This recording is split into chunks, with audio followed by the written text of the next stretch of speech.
Well, it's great to be with you, at least virtually today. I'm happy to share some thoughts with you under the title of Planning for the Recovery. And while that may seem far off, it may not be as far as you think. And there are real opportunities to capitalize on in due time. But let me start with a bit of historical perspective here. And historical, I mean way back. This is a guy named Thomas Fuller who lived some 500 years ago. You may not know who Thomas Fuller is. That's okay. He's actually responsible for one of the most unhelpful quotes in history that has adorned many posters, which is this: it is said that the darkest hour of the night comes just before the dawn. So, why am I sharing with you this quote that admittedly is actually a little bit annoying? You would never say this to someone who's actually going through a difficult time.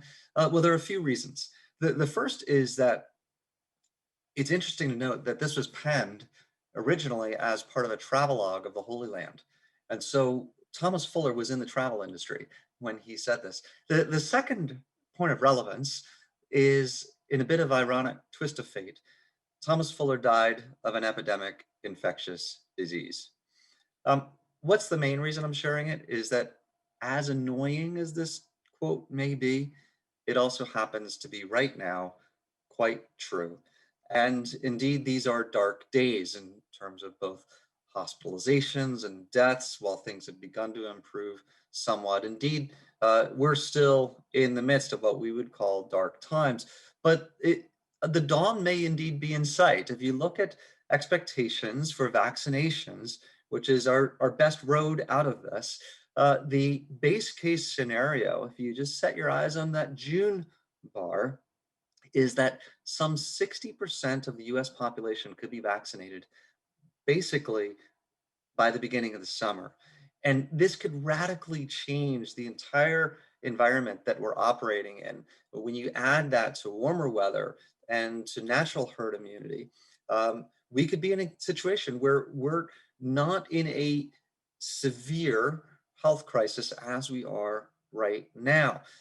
Now, indeed, vaccinations have been somewhat halting in the rollout, but you can see that it's been accelerating over the last few weeks. And I would expect that to continue to accelerate as we open up availability and as the infrastructure and logistics continue to get built out.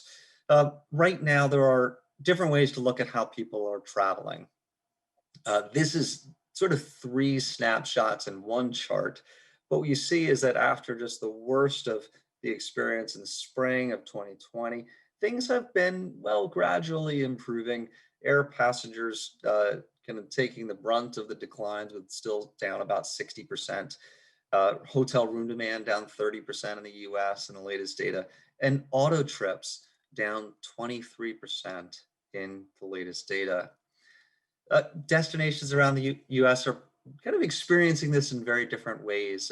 One way to simplistically divide up sort of the relative winners and the relative losers is that the more urban a destination, the poorer the performance. If you look at STR, revenue per available room, RevPAR, you can see that at urban locations have experienced through November of 2020 a decline of 68% in revenue per available room. Luxury hotels also tending to experience much worse performance. That's a function of their uh, location, which tends to be centered in urban locations, but also their exposure to group and meetings and conventions, which has been devastated over the last 9 months. But interestingly, travel confidence, while it's low, it's actually trending up. And I would expect as we begin to see cases and hospitalizations subside in the coming weeks, that that percentage of households who say they feel safe traveling outside of their community could tick up again above 50% in very short order. Now, travel intentions, if you look at next 6 months, they've actually been holding fairly steady, but again, ticking up in the latest data from Longwoods International at 63%, saying that they have travel plans in the next 6 months. So let's just back up a little bit and talk about the economy and how this is going to affect the recovery. Probably the most important indicator that I can share with you is what's happening in the job market. And after losing 22 million jobs in the spring of last year amidst severe lockdowns, we experienced some pretty strong gains and recovery in the jobs market. But you may have noted that in December, the US economy lost jobs again, 140,000 jobs lost. Um, the leisure and hospitality industry, or the travel industry where it primarily resides, lost 500,000 jobs in December. And so the rest of the economy actually added jobs net, and that's how we wound up at net negative 140,000 jobs in December. The unemployment rate in the US is at 6.7%. That's a bit below that gray band that I'm showing you here. That's the average of past recessions back to the 60s. But it's actually not quite as good at 6.7%. And the reason is that the labor participation rate is at the lowest since the 1970s. It means that people have left the workforce, and that has artificially made the unemployment rate look better than it is. If you were to hold the participation rate steady through this crisis, the unemployment rate would actually be 9.7%. But why are we relatively encouraged about a recovery? I'm going to share with you a number of reasons, and I'm going to just hit them one by one, and hopefully these add up to give you some encouragement about where things are headed. The first is that interest rates remain incredibly low, near zero, in fact, and that's affected a lot of things. It's affected the cost of debt to households and to businesses and to investors. It's, of course, reduced the rates on mortgages, historic lows for mortgage rates, and that has fueled a very robust housing market across the country. Add to that, that fiscal stimulus has been historic in nature. The red steps there represent each bill that's been passed over the past year to stimulate the economy. Now at $4 trillion, it's not done yet. It's going to get higher than that. But if you compare that to what we invested in fiscal stimulus during the great financial crisis, that's the blue steps, you're only at south of $2 trillion. So we've already doubled down on what was put to work as fiscal stimulus compared to the great financial crisis a decade ago. Massive, massive wind in the sails of the US economy.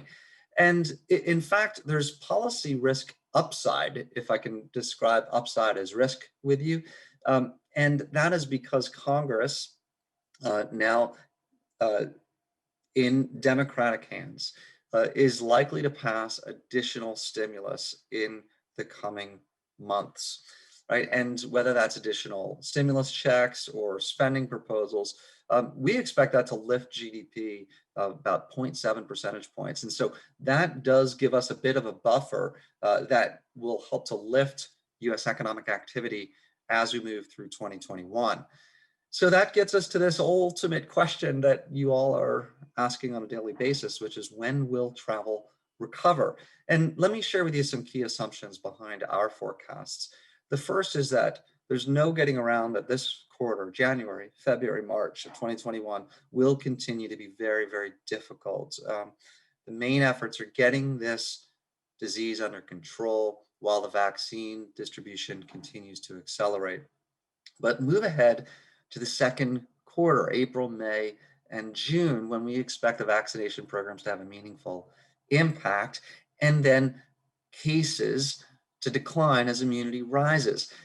You get to this scenario where by the end of the second quarter, that is in June of 2021, infection rates are relatively low. We're still living with COVID-19, but it sets the stage for a leisure travel recovery in the summer of 2021. It's not until really the fourth quarter where we expect to see business and group travel to come back in earnest. And where we see kind of tours and bus groups is probably a mix of those two, because you are talking about congregating people within a travel environment. It's going to have reflections of both kind of the initial recovery in the summer, but a more full recovery in the fall. But let me share some other encouraging reasons why we think travel is going to come back pretty quickly once we get the all clear.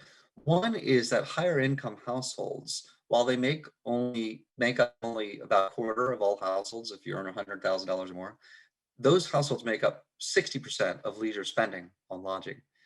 And those households have been relatively unaffected by this downturn. In fact, the unemployment rate, if you have a bachelor's degree or higher, is only 4.2% compared to 8.1% if you only have a high school diploma. What it means is that those higher income households have been relatively unaffected by these job losses, and they are ready, willing, and able to travel. In fact, credit card data tells an interesting story. Lower income household spending on credit cards has fully recovered. Higher income has not. Now, that may seem to be contradictory to what I said, right? If higher income households have been relatively less affected, well, why is their spending still not recovered? Well, let me explain. The reason is because these higher income households typically spend their money on services. That is travel, chief among those services. And because uh, people by and large can't freely travel, as a result, higher income households have been holding back on spending, and it's creating an incredible amount of pent-up demand. In fact, those higher income households have now saved $1.4 trillion compared to go back to March of 2020, only about $100 billion in savings. This is a massive amount of cash that higher income households have saved, and it's going to fuel the travel recovery as things open up in the second half of this year.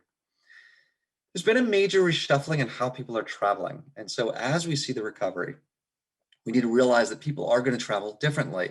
You can see that in the latest Longwoods data, about 1 in 3 respondents are saying that they're going to switch from a trip where they could fly to one where they would drive.